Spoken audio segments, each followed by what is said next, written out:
ururka maxalliga ee gargaar relief ayaa shixnado kala duwan oo raashin gaarsiiyay deegaano ku yaala waqooyiga gobolka Sool halkaas ay ku soo barakaceen boqolaal qoys oo abaartu xoolo tirtay deegaano ay ka mid yihiin Dhuxun Dhiri Goobo Siixawle Canjiid iyo goobo ku yaala gudaha magaalada Laascaanood ayaa ururka maxalliga ee gargaar relief gaarsiiyay deeq raashin kaas oo ay ka mahadiyeen dadkii la gaarsiiyay boqolaal qoys oo ku soo barakacay deegaanadaasi oo u badan haween iyo caruur ayaa ka faa'iideystay kaalmadan gargaarka ah ee ka heleen ururka gargaar relief oo ah ururkii ugu horeeyay deegaanadan raashin ka qaybiya baahiyo kala duwan ayaa ku gadaamnaa dadkaasi oo u badan haween iyo caruur kuwaas oo ay abaartu xoolo tirtay waxaana wajiyadooda ka muuqatay dhibaato dhaqaale la'aan iyo nafaqa darro caruurta haysay dadkaasi markii goobahaasi ay ururkani ka qaybinayeen raashinka ugu waxaa halkaasi ka hadlay gudoomiyihii hore ee gobolka Maroodijeex Xaaji Maxamuud Jeeniyare kaasoo uga mahad celiyay ururka gargaar relief deeqdan raashinka ah ee ay soo gaarsiiyeen dadkaasi waxaan ku dadaalnay inaan idin soo gurmadno Hargeysa ku nimo maalin walba waxba Ilaahay keenaya Ilaahay waxa ka bari horta abaarta Ilaahay naga jabiyo markii xigta waxa la rabaa shuruucan waa furmay maalin walba waa imanayaan mashaariicda tani annagu idka qoob qaadi mayno hay'ado badan oo islaamiya kuwa faranjiyeyn oo hadda ninkan odaga ay ka mid yahay waa soo jilaabaynaa saa ummadda ula shaqaysaan bini'aadanka wax idiin wada ee idka naxay idiin baan laydna shaqaynaya hadday dhacdo inaa garan weydaan waa laydka yaacaya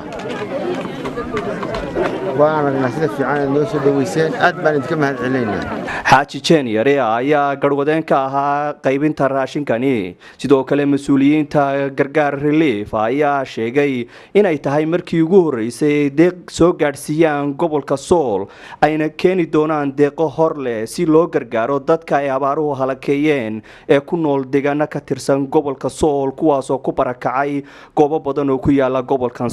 kulliba hay'addu horta waxay baahdaan markii loo horeysay gobolka Sool shaqeyno أنا وكذا مقنعي أبارتها وجود الدير هذا هذا ستي أو أنا أقول هاي ساميت هاي كويا قبل كم مرة أنا بشقين هاي صار نحيد الله قبل الحين ارتيلا ما قاعد يسلك بدك لا هي الحين بقى مرحبا في باهدي أبارت اللي يقول قاعد كلام لكن أنا واحد هاي نوع ما تداغي وكوبن والله خرج الله dadka ay abaartu saameysay inaan waxay barko wuxuu ka tarfo inta la tarfo waxa weeye tanam waxay barko tiikooda hadii tahay tiigu dambeynaysan ya waxaan isjeedin oo lagu mayso arjina inaan waxay barko barnaamij badan oo mustaqbalka waxay barko meesha ka fulino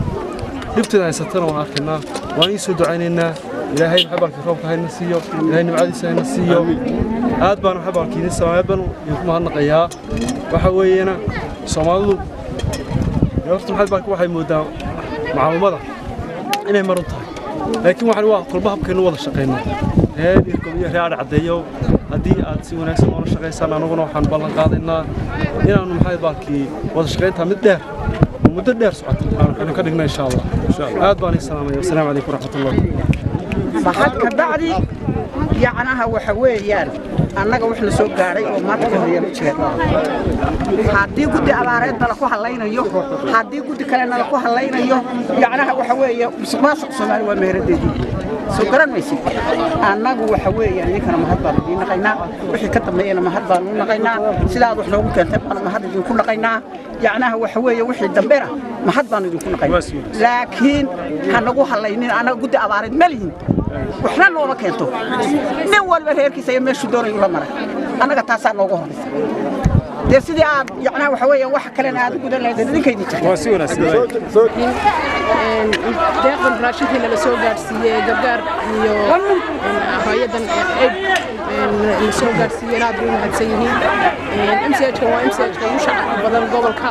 waa MCH-ka ugu IBS badan waxaan uga dooranay MCH-ka kale deeqdan maanta la keenay waa 135 qoys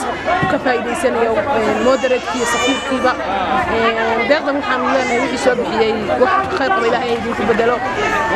inayna inta ku eekaysiino deeq badan oo kala gobolka soo gaarsiiyaan maadaama xaalad abaareed oo emergency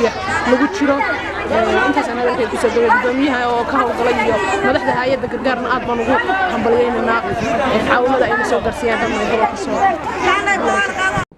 Faarax Maxamuud Dubaad TV-ga Goobjoog magaalada Laascaanood